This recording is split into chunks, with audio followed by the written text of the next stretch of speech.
বনের হিংস্র পশু যেমন বাঘ, সিংহ, তাদেরকে যদি সময়, ধৈর্য আর ভালোবাসা দিয়ে পোষ মানানোর চেষ্টা করা হয়, তাহলে একসময় তারা সেই স্নেহের বাঁধনে আটকা পড়ে। তারা সাড়া দেয়, চিনে ফেলে আপন মুখ। এমনকি বিপদের সময় রক্ষা করতেও তারা পিছু পা হয় না, কারণ তাদের মধ্যে স্বার্থবোধ নেই, থাকে সহজাত প্রবৃত্তি আর প্রতিক্রিয়া।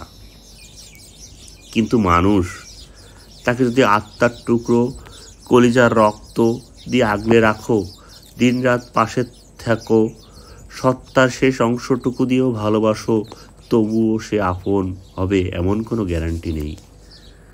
বরং অনেক সময় সেই আপন মানুষই হয় সবচেয়ে বড় কষ্টের কারণ। সে ভালোবাসার মূল্য বোঝে না, ত্যাগের মান দেয় না।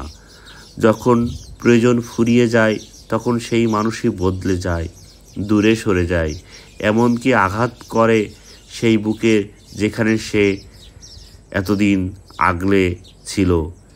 এই জগতে সবচেয়ে কঠিন হলো মানুষের মন বোঝা, কারণ মানুষের মুখে মিথ্যা হাসি নিয়ে, চোখে বিশ্বাসের ছায়া রেখেও ভিতরে লুকিয়ে রাখতে পারে বিশ্বাসঘাতকতা।